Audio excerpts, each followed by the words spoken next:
Okay. Welcome to the San Gorgonio Chapter Trail Talk series. I'm John St. Clair and I am your Zoom host. And before we start, I want to make sure everyone understands the rules. Everybody should remain muted except for the speaker until the whole presentation's done. And if you have a question, uh, what we would like you to do is to write that question in the chat section. If you look at the bottom of your screen, you should see a little talking bubble icon and the word chat. If you click on it, it opens up a screen and you can send the message to everyone. That's the default. And we'll make sure all questions are answered before the evening is over. And I think since we kind of had a delay in the start because of the snafu with me not being the host, I think I will go ahead right now and introduce our speaker for the night. It's Juliann Anderson, and Juliann is co-chair of the chapter Outings program, and she is an outings leader, and she's also a member of the Trail Talk Committee, which is consisted of me, Juliann, and Carla Kellums. And Juliann's the one that goes out and finds lots of our speakers and lines them up, which we greatly appreciate. And tonight, she is going to give a program on Sequoia and Kings National Parks, based on an experience, a Sierra Club car camp trip that was recently done. And I think with that, I will sign off, take off the spotlight, and Juliann, take it away. Thanks, John. As always, so nice. Welcome, everybody, to our trail talk about Sequoia and Kings Canyon National Parks 2025. I wanted to report to you what we saw. We had an absolutely beautiful car camp about a month ago. We got back on July 18th. But I wanted to talk especially about the fire impacts. It's going on 4 years now, and the KNP complex fire, which had a huge impact on both parks, and also on the budget impacts from the spring, from the federal government cutting deeply into the National Park Service and what we saw related to that.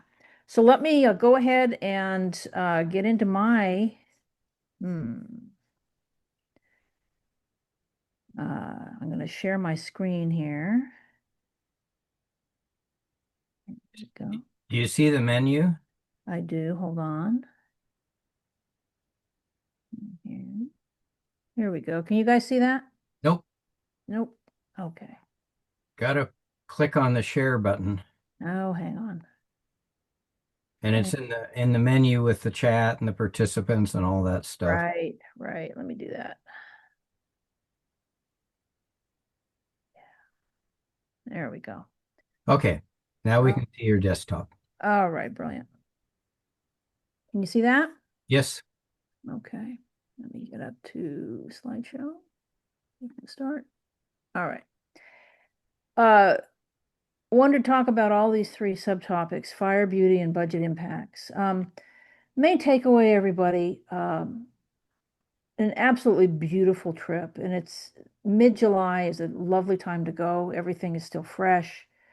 The fire, I wouldn't call it devastating because it was a beautiful trip, but hugely impactful. You could be driving along through Sequoia and Kings Canyon, especially Sequoia, especially up top. And it'll be green and lush and stunning, and then you'll round a corner and it's just a cinder. It's devastation. So, especially up on the crest at about the 7,000-foot level, prepare yourself for that. It's really pretty astonishing. I've been going to Sequoia and Kings Canyon since the 90s, and you know, it's gone through drought and bark beetling and all the things that we've seen in California over the last 25 years. But this fire, it started 4 years ago in September, a series of dry fire lightning strikes, and they came together. It's called the K&P Complex, and it was just a maelstrom. It was just really, really impactful. So this is what you see when you are coming onto the Sequoia National Park boundary. I mean, it's just kind of appropriate, I guess, to what the park has suffered. But then, and this is from the National Park Service website, it's very much like that. You go down to the giant forest where the Sherman tree is, it's like that, green and lush. And this is the Crescent Meadow, which John Muir called the Gem of the Sierra, and we had just a magical hike around there, lush and gorgeous. But the the impacts are everywhere in the park. Let's talk a little bit about kind of general orientation so that you get your history and your geography of the parks so that you can plan your own trip. Here's a general map. And this is the parks, as you know, first it was first Sequoia, almost at the same time as Yosemite, 1890. A group of citizens from Visalia, primarily the Visalia newspaper editor, spearheaded an effort to make this a national park at the same time that Yosemite was being made a national park in 1890. As you remember, Yosemite was set aside as a state park by President Lincoln. He gave the federal land to the state in 1863 in the middle of the Civil War, but nothing much was done to protect it federally until 1890 when it was made a federal national park. So Yosemite and Sequoia 1 and 2 in California in terms of becoming a national park, and of course Yellowstone, 1872. But at the same time of Sequoia, the General Grant National Park up here was a separate little bitty national park until 1940 for 50 years. And then the Kings Canyon National Park was put together under Franklin Roosevelt. And during the war, a year later, the two were administered jointly in order to, protect resources. So here's the driving map, and I just want to show you. It's a little bit hard to see, but coming in from Fresno, that's the way we drove in because it's the newer highway. It's broad. The original highway, which was built by the Buffalo Soldiers here in 1914, I believe, very twisty, very narrow, is out of Visalia, and you need to experience that, but if you're trying to get into the park quickly, the Fresno way is perhaps a bit faster, and certainly faster to go into Kings Canyon. So here's the 180 coming in from Fresno. You come up here to the Kings Canyon Grant Grove Village area is up here. It's part of the Kings Canyon resources. We camped in what I think is one of the best kept secrets of Sequoia Kings Canyon. It's a Forest Service campground called Big Meadow. It's right here. And as you know, Sequoia and Kings Canyon are federally protected national parks here. This is the national forest, also federally protected, but they allow logging.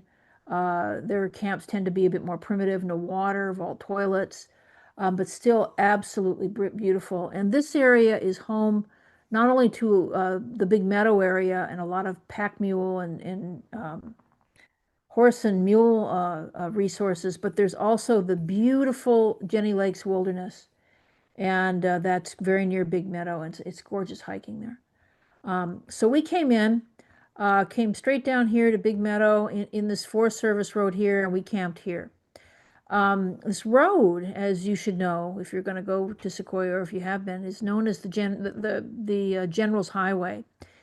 And bear in mind the history, 1890, 25 years after the Civil War. So all these guys were a bunch of veterans that were building this. So they named Grant Grove after General Grant, the second largest tree in the world, and the largest tree in the world is the General Sherman here in the Giant Forest, named after General Sherman of the Civil War, and connected by the General's Highway, which was built out by the Buffalo Soldiers, I think, in 1914. Just and fully built out in 1926 and paved. So this became an easier route by the mid-20s, 100 years ago.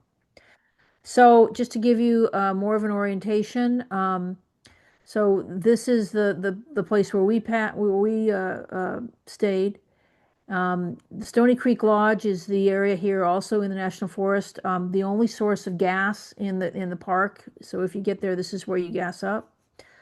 Coming down to the beautiful modern Waxahachie Lodge, built in the Clinton era in the mid-90s, so about 30 years old, gorgeous. Here is Lodgepole, which is now the heart of the upper part of the park.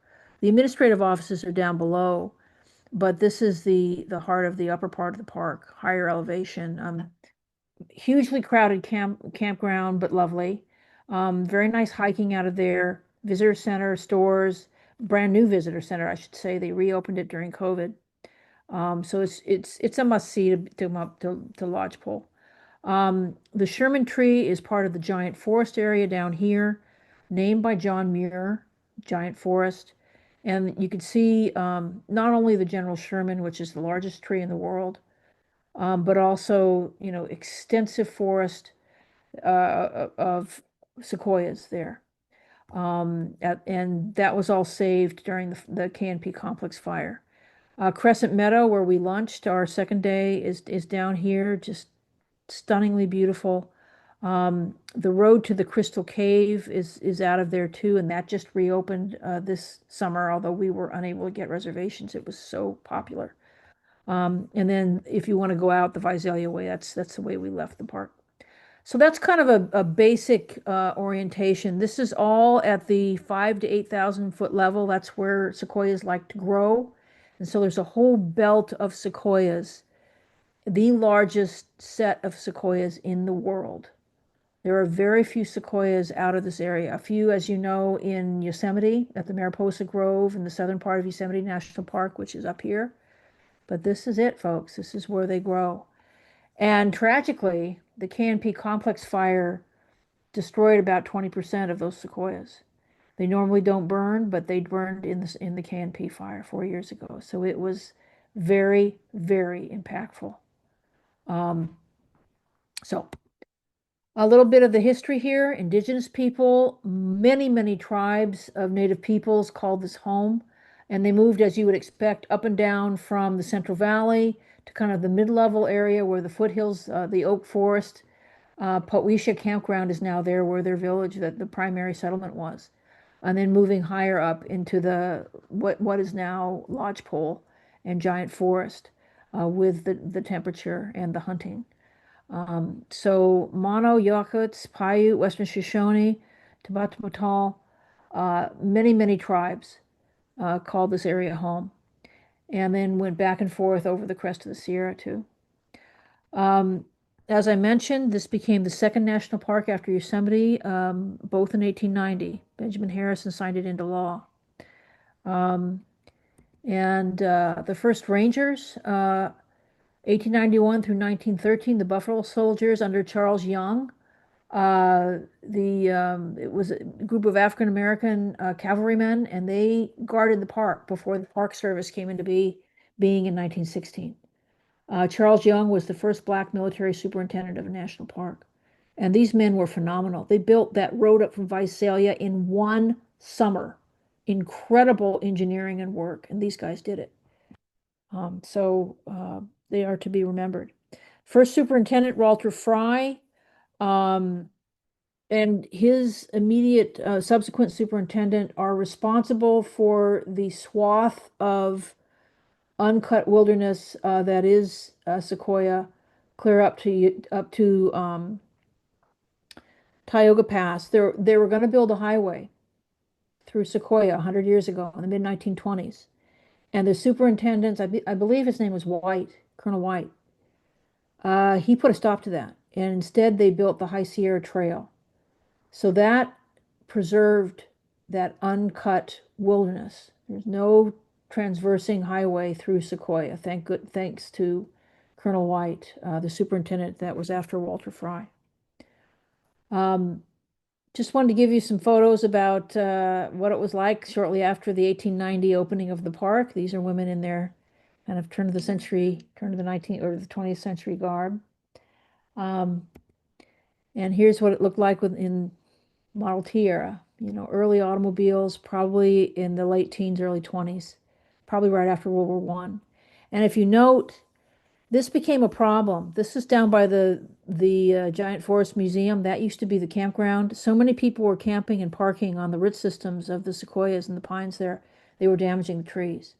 So they, by the late 50s, early 60s, they started moving the campground up to Lodgepole. And that's why it's sited at Lodgepole, away from the root systems of the sequoias.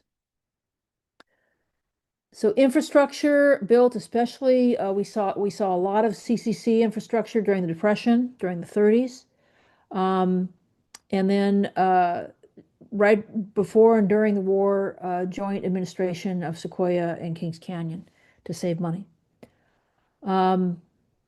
In two parks in the modern world, 1.5 million people come up to see the parks. Although the one thing I've just loved about Sequoia and Kings Canyon, it is about half the crowds of Yosemite. It is, to many people, still a hidden gem and a hiker's paradise. There's so much good hiking there. And as I was telling John before we started recording, uh, we'll be talking in a minute about Kings Canyon, but I'd like to take a group next year to go on a camping trip down into Kings Canyon and just do a couple of days of hiking up to the Ray Lakes area, just day hiking. And the Kings Canyon is absolutely lush and gorgeous. Um, Very akin to Yosemite Valley, but a little lower, full of cedar, and not nearly the crowds. So just a lovely, lovely area. Want to talk a little bit about fire and the KNP complex fire. As you know, fire is natural among the sequoias. Fire is how their cones open and spread. So it's a natural occurrence. Native peoples knew how to use fire to clear undergrowth and keep things at a low level, so it wasn't this maelstrom of high intensity, high heat fires that came through during the KNP complex in 2021, 4 years ago. Um, so it's a powerful thing, the fire. Natural, but what was happening with KNP is not normal. Um, Very much due to the dry weather, the climate change caused droughts, climate change caused bark beetling, and a lot of dry conditions, dry, hot, ever heating conditions in California in our forests. So that caused the KNP complex.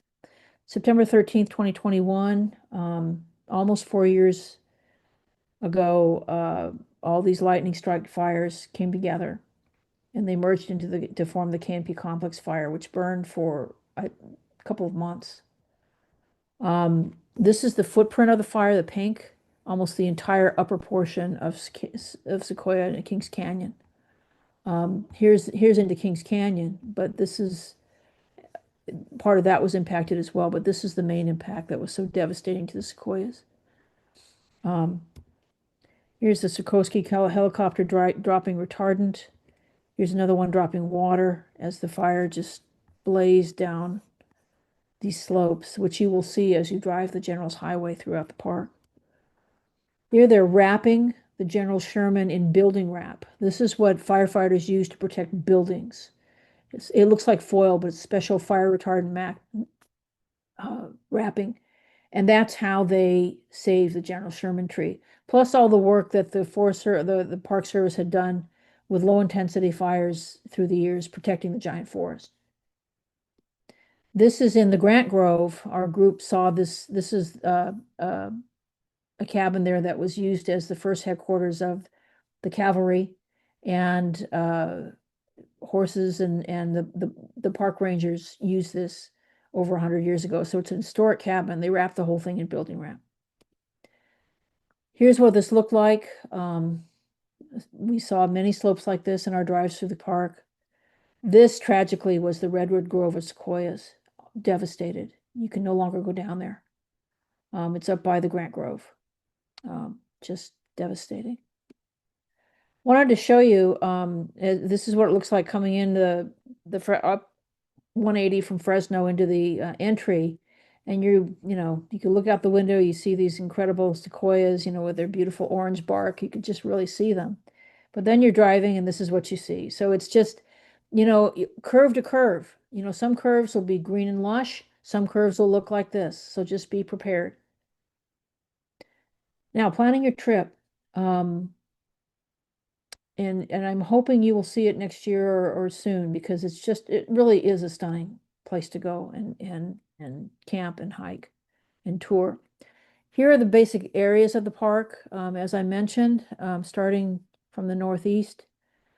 Cedar Grove down in Kings Canyon, so you can take 180 and it loops directly into Kings Canyon from Fresno. Um, Grant Grove is the, up above at the 7.5 thousand foot level where the General Grant tree is, and the grove of sequoias there. Further down the General's Highway, you go through this national forest that I pointed out, and we camped right around in here.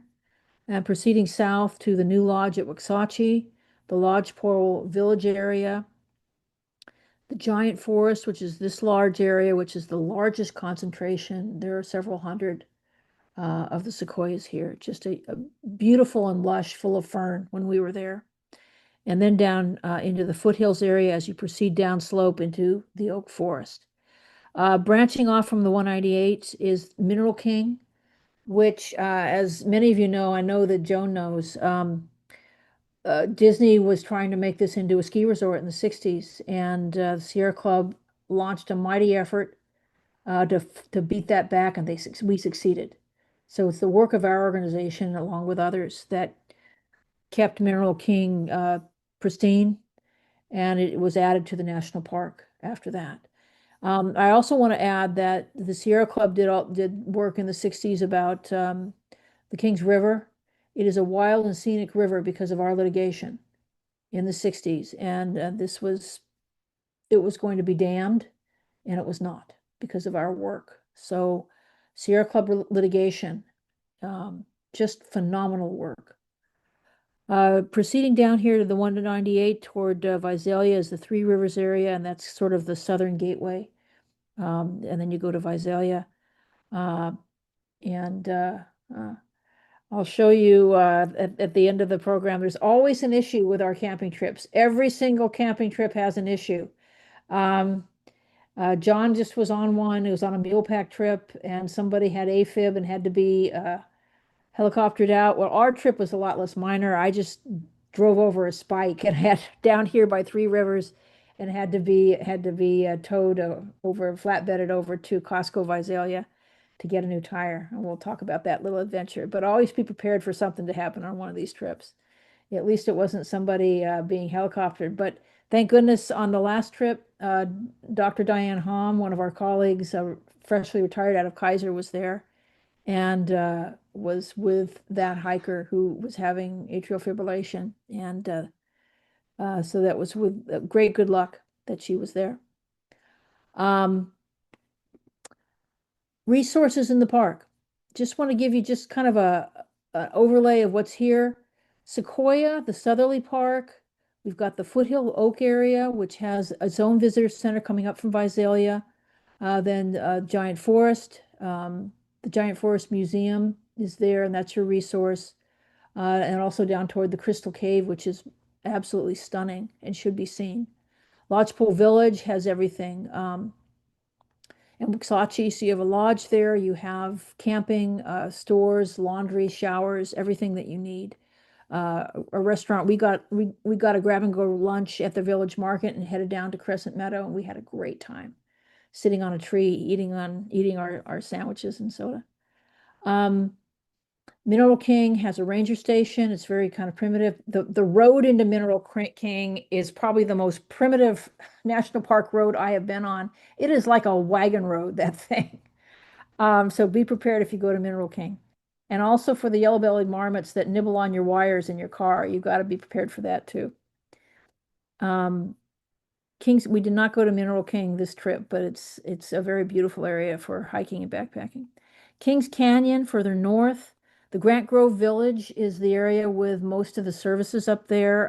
The visitor center is lovely. There are places to eat. There's a brand new, well, 30-year-old, to me it's new. The John Muir Lodge, it's about a slot or two below the Waxahachie in terms of price. It's kind of a log style structure. Very, very nice. So Maggie and I have stayed there. It's lovely. And then there are older 100-year-old cabins, classic cabins behind that area, still rustic and very nice to stay in. The two big campgrounds at Grant Cove are Sunset and Azalea, and they are lovely and typically very packed, especially on the weekends as Fresno people come up. And there are stables there. Cedar Grove down in Kings Canyon has a visitor center, a very nice cafe that we enjoyed, and there's a deck looking over the Kings River that we enjoyed when we were down there. Good lunch. And there's a lodge there as well. And backpackers partake of that. And there's a whole row of really gorgeous campgrounds there. The National Forest, as I mentioned, it has its own facilities. As I said, Big Meadows was our campground. It's one of about 10 campgrounds that have no water and vault toilets, but very well maintained, very clean, best kept secret of the parks, lush and gorgeous. Other resources, Stony Creek Lodge is your gas, the only gas that's easy to get it's right off the General's Highway. The other source of gas is Hume Lake Village, which is further over by Kings Canyon. Sad, poignant story about Hume Lake. Before the national park was formed in 1890, there was active logging throughout the park. In fact, there's a whole basin that was logged off, and they built a huge flume down the side of the Sierra down to the town of Sanger, and Sanger is still there to this day. Hume Lake was dammed to provide the water for that flume. And if you can imagine these gigantic sequoia logs being placed in this huge flume and rushed down the side of the Sierra. And what did they do with it? Wait for it. They made shingles out of these noble 1,000-year-old trees. That's what they did with it. So another reason why we need to have national parks to protect these beautiful, beautiful living things, because that's what will happen to them if they're not. So here's the road to our campground. This is the Forest Road, very nice, super lush in June, July, just gorgeous. Big Meadows is the campground. We're in Unit 3, and this is what the campsites look like along a stream, just absolutely gorgeous, lush, full of wildlife, small frogs, deer, and a bear. We had our bear incident. Um, and I'll tell you a little bit about it. Diane Hom was with us on this trip, and we had just finished dinner, I think the third night, and we are all kind of calling it a day, a night. And she, being a doctor, she's very calm.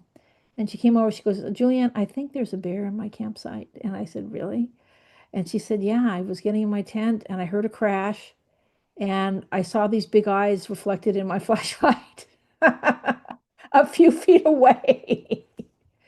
And so we walked over to where Summer and the rest of the group were still kind of chit-chatting before everybody dispersed. It was over by the bathroom. And I said, bear alert, and everyone was very intrigued, shall we say.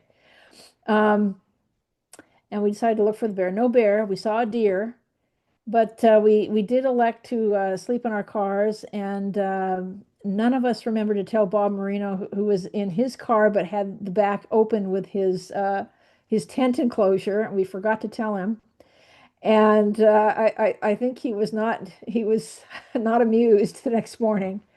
Um, but we found Summer found some garbage scattered and a styro plate with some claw punctures. So it was not just a deer; it was a bear because deer do not scatter garbage. So right, Summer. So anyway, so Yes, you're right. Bob did not appreciate that. Bob was not He amused. left the bear food.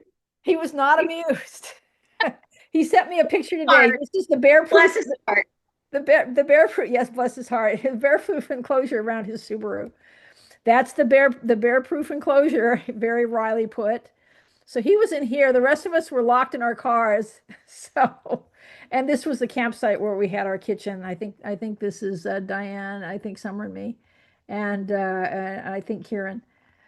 Here was our kitchen area where we circled and ate and had our campfire, and my little tent right there. So Bob and I held down the fort here in this campsite, and Bob was very brave in the bear-proof enclosure there. Here's the Grant Grove area, just to let you know. So we came north to see the Grant Grove our first full day in our trip. That I think it was that Wednesday. And so you come north on the General's Highway over to the Grant Grove Village, and you turn to go down into the General Grant Tree and the Grant Grove area. You go past the two very beautiful campgrounds here, and they truly are full of azaleas and rhododendrons. The azalea campground's very aptly named. Uh, Go in the morning or in the late afternoon to the Grant Grove. Absolutely lovely. Soft weather and light, and the crowds aren't there yet, and it was just absolutely gorgeous. Here's our crew. We were looking out over Kings Canyon before we went down into the Grant Grove. I think Summer took this photo.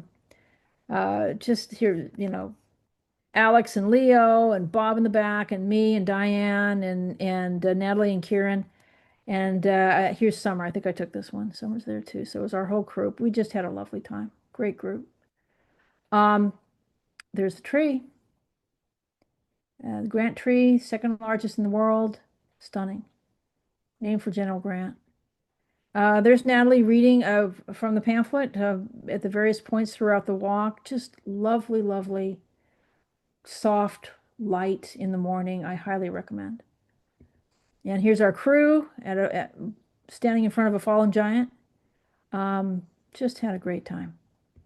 Inside of the tree, they have trees there that they used. This one, I think at various times it was the barn for about 30 horses. I think some cavalry members used it before they built that cabin that was wrapped in the building wrap. This was the predecessor to that. This was a very well used giant sequoia, fallen giant, and big enough to be there and have pictures taken. And that's Bob, Alex, and Summer. We next jumped back in the cars and went down the 180 along the down into the canyon. Gorgeous, just a gorgeous drive. Takes about an hour and a quarter.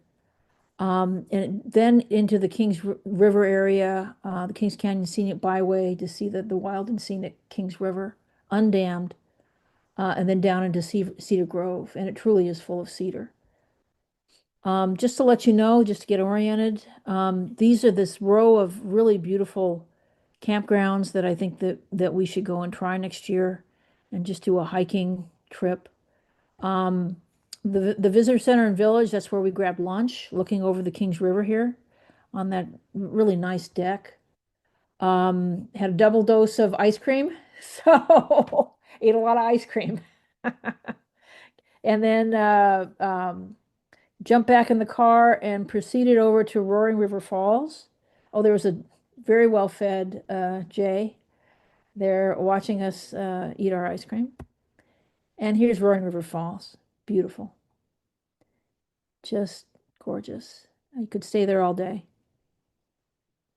And there's the fall itself. Zumwalt Meadow was our next stop. Iconic. Everybody needs to see the meadow. Lush and beautiful. There's the river going through. There's Alex walking over the little suspension bridge over the river. And there's our crew, hanging loose. And Zumwalt Meadow. Lovely, lovely, lovely. And the crew, there's our heroic Dr. D rescuing people last week on one of John's trips that he took, and he reported this back, and she's very modest. She would never say anything. And the rest of our crew, And there's Summer taking the full crew, and then the folks walking back.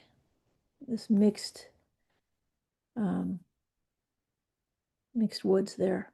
Lower elevation of Kings Canyon, so you have a mixture of pine, cedar, dogwood, and other trees in the area. It's just a lovely place. That night we got back, ate a very fast dinner, and I think we were all pretty tired that night. Went all the way back down to or south to Waxahachie, so it was a 45-minute drive at dusk to the Waxahachie Lodge.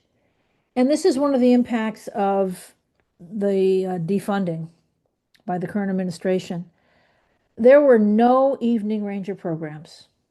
And this is mid-July. This was, the 15th through the 18th of July. No evening ranger programs anymore, at least during the middle of the week. Maybe they were during the weekend, but we did not have any. And all the trips I've taken there, they used to have evening programs every night of the week. The Sequoia Parks Conservancy is taking it over. They charge a fee. So it was $20 per person. But I have to say, this Wonders of the Night Sky program we took, it was the best night sky program I have ever been on in a national park. Extremely nerdy young man. He was a young, I kid you not, astrophysicist, very recent college grad. And boy, did he do an excellent job. We got a full orientation to the summer night sky. He had the little green pointer. All of us were just in awe. It was just excellent. I mean, Summer, what's your take?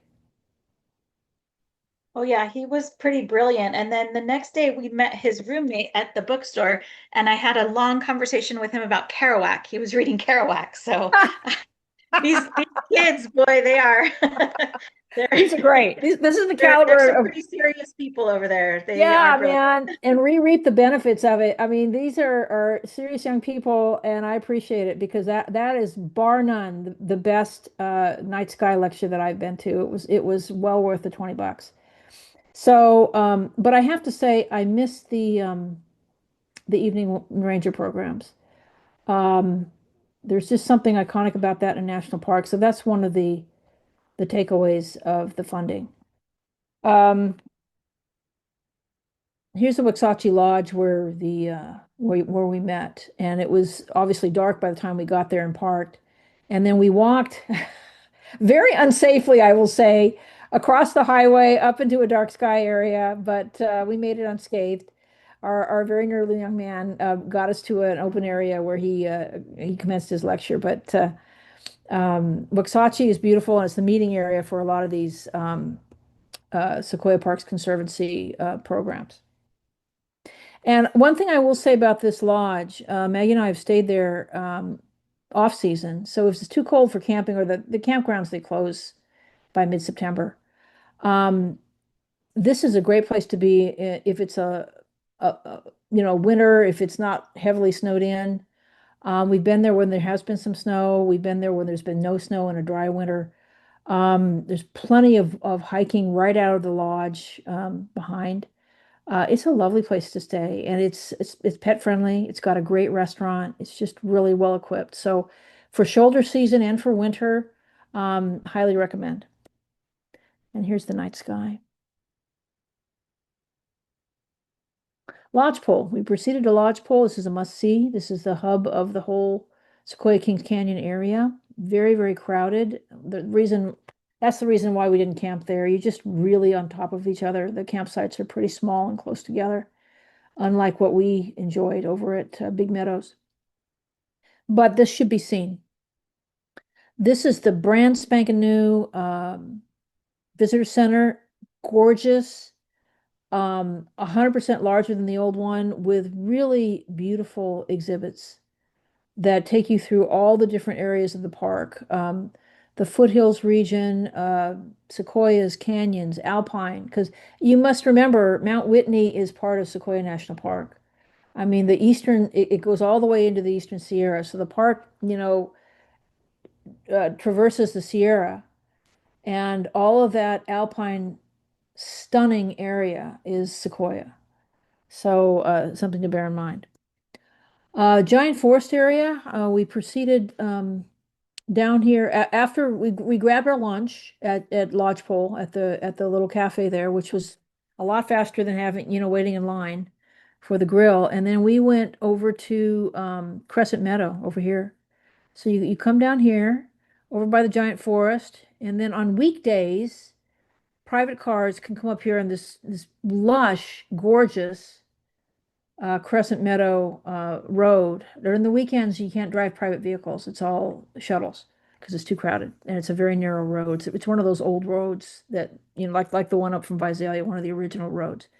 Found parking here, and here we are on our log, having our lunch, and had a great time.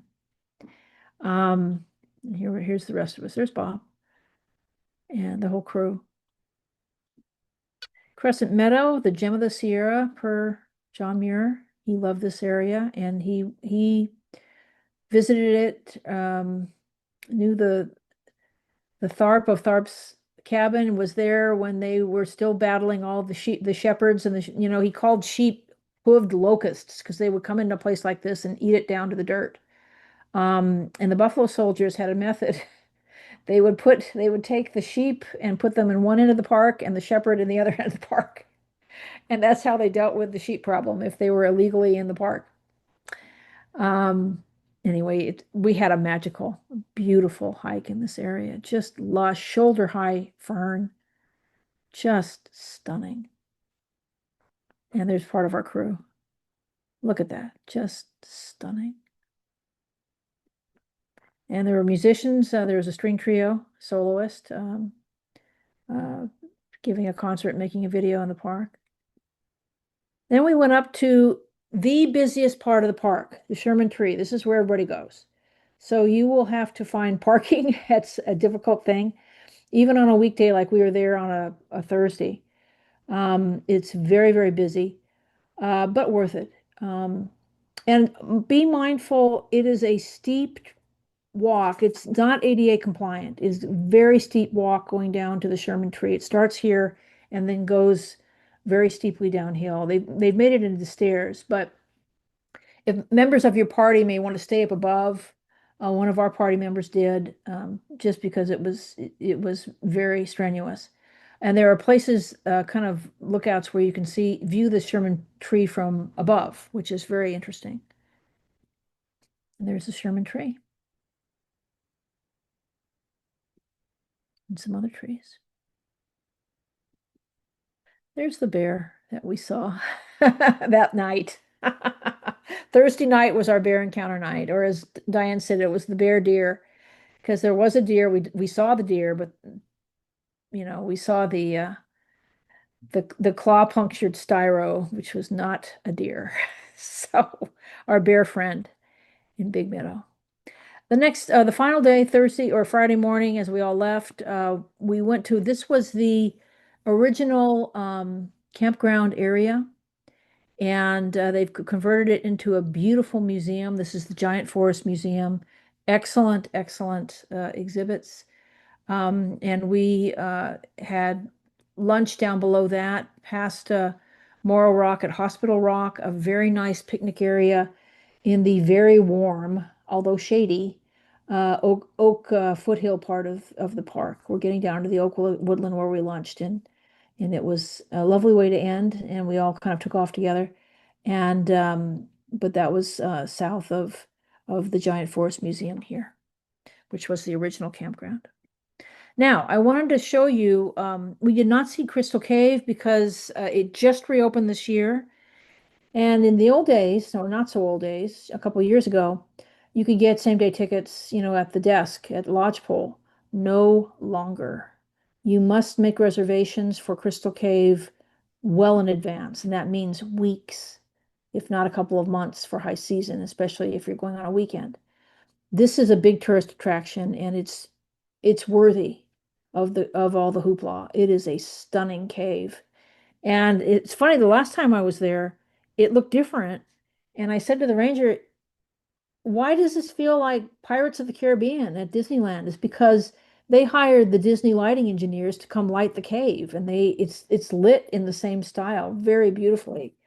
So this is and this was, by the way, this whole area was consumed by the KNP complex. It's been closed for 4 years while they had to rebuild all the infrastructure, I think. Um, so these photos are from before, but this is the entrance of the cave, the Crystal Cave. This is the iconic spiderweb gate built by the CCC during the Great Depression, complete with the spider in the middle. Just iconic wrought iron work. This is the view in the cave looking out. And this is a few of the views of inside the cave. Gorgeous, stunning. And here's some people with headlamps. But this is one of the galleries in the cave. Well worth your time and money to go see this. Next time we go, we will definitely get reservations and show people. Maybe that Kings Canyon on the way out, we'll get tickets to Crystal Cave. Another takeaway we did not see. My very favorite campground is Dorst Creek. I keep waiting for it to open. They keep teasing and they keep saying it's going to open. It's not open. Lush, gorgeous, as you can see. It looked like this, but out of view of the camera, there was a whole burnt portion. I remember during the KNP, I kept watching the fire reports. They say the fire service very specifically saved things like Lodgepole and Giant Forest and Waxahachie Lodge, and they saved Dorse Creek Campground because it's a huge campground, 300 sites, but the fire came all around it. So I think they still have work to do to cut out some of those dead trees that are impinging on the park. Beautiful group sites. I'd love to take you guys there someday. There's the close sign. So this is the beautiful bears traipse through here all the time, this kind of meadow area, but off to the left, it's all burnt. The mountains are calling. So I just wanted to leave you with this. The mountains are calling. So, and I must go, as John Muir used to say. So this is the high country. And this is Colonel Young, the first African American commander of the cavalry there. And here, get out there. So just want to leave you with that thought. And I'd invite you to go on your own trips there with your own crew. And then join us next year. I typically like to do an Eastern Sierra and Western Sierra, so I'm probably going to do Kings Canyon next year, down in the canyon floor itself. So come join us next year in 2026. And just as a postscript, something always happens on these trips, and this was my spike. In my brand new tire. We just got this car April 1st and drove over a spike, never even saw it. So just steel yourself. There's always something that happens. So, and that's our trip to Kings Canyon and Sequoia 2025. I want Gorgeous. to say too, Julianne, to everyone that keeping water in your car is so important, even, you're just going on a little trip like that because it was what, 103 or 104 where you were broken down. Yeah, So that is absolutely true. And Summer came back it and was in the stayed middle with us. of nowhere with It was very, very the horrible border weather. of three rivers and nothing but lemon groves. It was nothing but lemon groves around there. And it was very hot. It was, as you drop down from the park, you rapidly come down that original road. You drop about, 3,000 feet very rapidly. And so we were in a very hot area. So Summer's right, and she stayed with me until a very interesting tow truck driver was talking to me all about healthcare he used to be a Adventist health administrator, and then took over the family business, which is a tow business. But so we had a great conversation going to Costco Tire Center. So anyway, that was the end of our trip. There's always something, you never know. Um, and let me come back to John, and we'll take questions about what Okay. went. The first question was from Norm. Can you charge your electric car? Were there any charging stations around? No, nothing. Okay, that's good to know. Uh, Not up top. It is finding gas. is still remarkably challenging. I mean, if that shady Stony Creek Resort, which is in the national forest area, and you know most of the national parks have removed gas stations, but that's national forest, so they still have the gas station there. That is pretty much it, unless you want to go way back to Hume Lake, which is now a Christian camp. It's privately held. Um, but the Stony Creek is the only one for that entire upper park area, and they have not put in charging stations that I know of. So something to consider. And Okay. certainly nothing down in Kings Canyon. Kings Canyon, you got to have a full tank of gas to get down there. Okay. So Christina brought up a couple things. One about rodents getting into your engine area, and I replied with a link that a website that says best rodent repellents for cars. So if you want to look at the chat section to see what they Oh recommend. man, in Mineral King, if you go on the website for mps.gov and then any of the guidebooks that you read, people wrap their cars in chicken wire. I kid you not. I don't understand why there's this yellow belly marmot problem in Mineral King and not elsewhere, because there are marmots like Doors Creek Campground full of marmots. But and they're, you know, they're like beaver size. They're big rodents. But Mineral King, they will get into your car and they will eat all your wiring. It's, When it's I hiked to the top of Half Dome, I yeah. hid my backpack behind some rocks, and the marmots found it, and they chewed through the backpack, chewed through a sweater, trying to get some food that was in the backpack. So I lost a backpack and a sweater to marmots. Those Uh, destructive marmots. Damn another it. another thing about Christina mentions about safety for being in your car and making sure you don't have any food. One thing that I always do when we camp in an area that has bears is I spray the windows every night with ammonia so that if there are any crumbs, this was particularly true when we had little kids and they would eat in the car and inevitably they drop crumbs on the floor and bears can smell that. But if you spray your windows with ammonia, uh, they really can't smell. Well, that raises an important issue, John.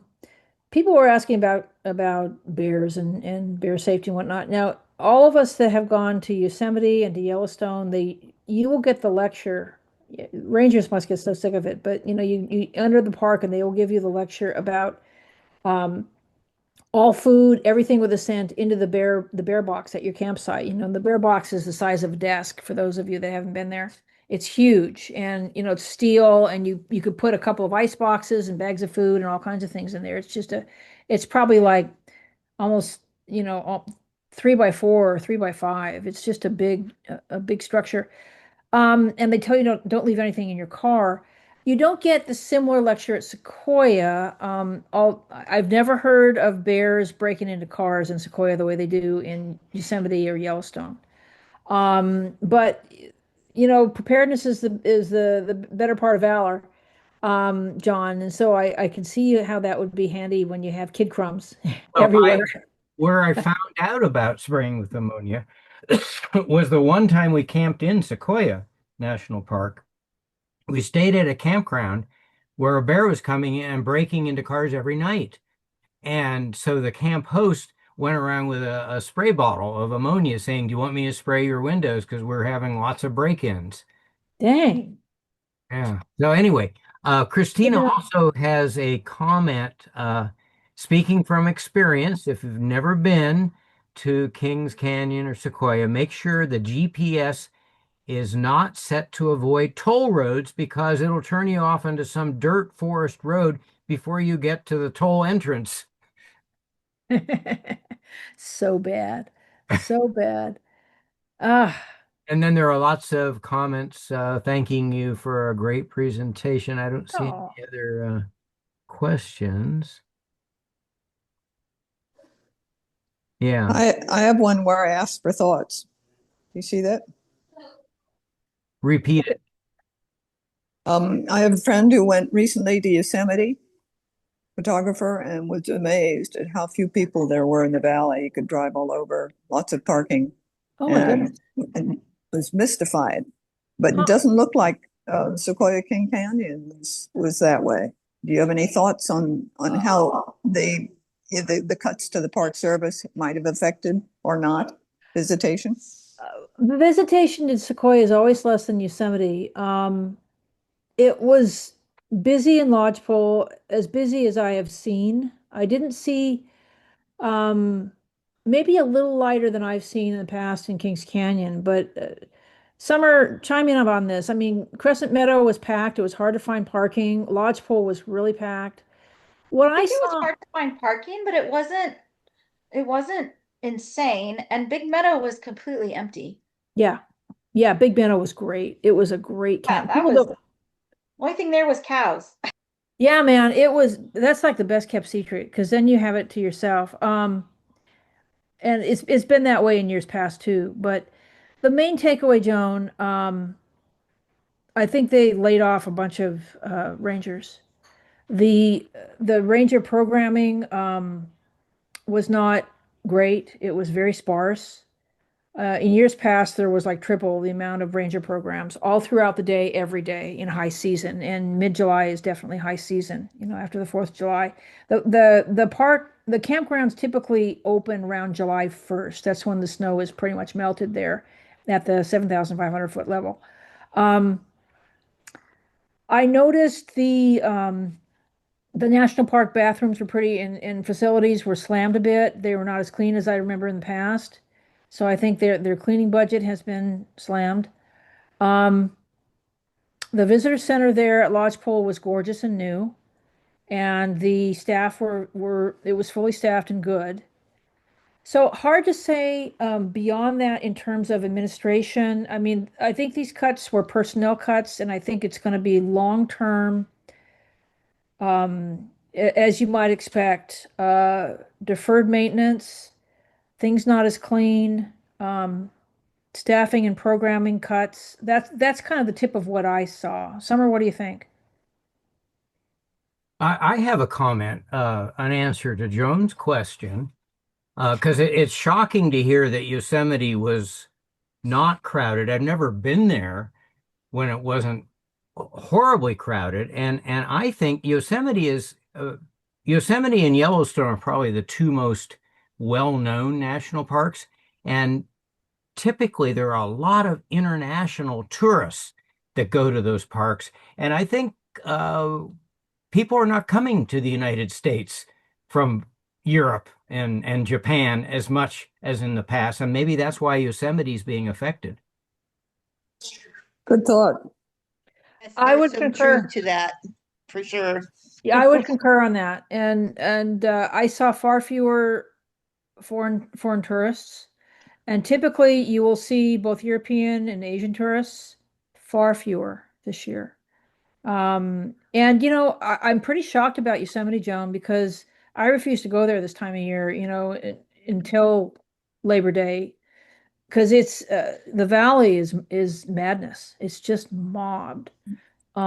They have instituted a new reservation system, that may have had an impact, but I'll bet you you're right, John. I bet you people because the Canadians aren't coming. Yeah, right. And No, and a who lot of can blame them? Europeans probably aren't either. No, No. Mm-mm. who Yeah, can blame them? I had to meet this particular guy and his friends and sons once in mid-July to start the John Muir Trail with them. And it Now, wasn't easy in the in the valley. I mean, I, it was crazy. Yeah. I was up in Tuolumne in June. Our first trip of the year was June Lake, so we came in over Tioga, and it was remarkably quiet up there. But I just chalk that up because it was just after snowmelt, and it's early in the season, June, the first week of June. But it could be because of tourism, lack thereof. There's a new question. Did you see any budget impact on trail maintenance? This was more of a touring trip rather than a hiking trip. We did some hiking down in Kings Canyon, and the answer is yes. Zumwalt Meadow, they had some flooding and collapse of their boardwalk, which was not repaired. And it kind of threw us off because we had to take, double back in a way that we wouldn't normally have to do. And because we were on a little bit of a time frame because we were going for that night sky program, and we were down in Kings Canyon late in the day, and we had to go all the way back up. So the answer is yes.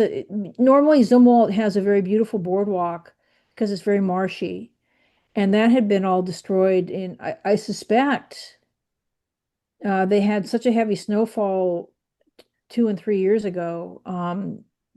Tuolumne is still not recovered from that. Um, all the ranger cabins, or I'd say about 80% of the ranger cabins in Tuolumne were the roofs collapsed because of the heavy, snowmageddon up there 2 and 3 years ago. I think the same happened in Zumwalt. So that the answer is yes. Trail maintenance has been impacted. Okay, I don't see any other questions unless someone wants to shout it out. Yeah.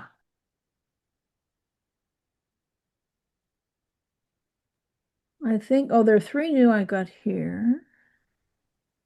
Mostly, Yeah, Marianne, I see your comment. Not going to the valley in the summer. Let me just say this about Sequoia versus Yosemite. I adore Sequoia not only for its hikingness, it's got the most stunning hiking, for the general public, I think, in the Sierra. Just there's so much of it.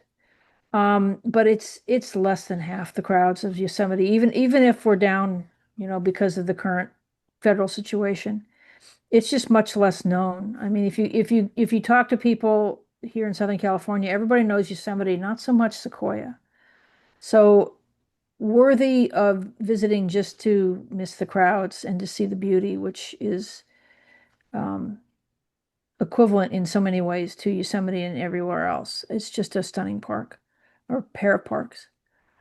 Julianne, I've gotten several news feeds on my phone lately that Yeah. say best kept secret, go to Kings Canyon and Sequoia instead of Yosemite because Yosemite's too crowded. So you get all these little news feeds that are telling you to go there instead. So maybe some people are doing that too, besides the fact that there aren't as many tourists this year. Well, I totally concur, Christina. And I think the next trip will be in Kings Canyon until they open up Doris Creek Campground, which is my very favorite. I know Marianne's been there. The group sites there are just fabulous. You can accommodate, 25, 30 people per group site. They're just wonderful. Um, and you've got this rocky area full of yellow belly marmots. You can grab your coffee cup at dawn and go up there from the group site and just take in the dawn. It's just stunning. And there's a hike to the Muir Grove, which is just it's like a spiritual place. It's about 2 miles, and the trailhead is out of Doris Creek. And the firefighters saved it. They surrounded it and they saved that grove from the KNP complex, thankfully. But for all those reasons, Doris Creek's just a wonderful place to camp. So when that opens, we will be revisiting that. The other place I do want to see about next year, I'm thinking that they're talking about getting close to reopening the Tuolumne campground. We'll see if they do. If not, then Lake Mary will be our Eastern Sierra trip next year. So we'll see. But Christina, I agree. Best kept secret. We're going back next year in some form, so come with.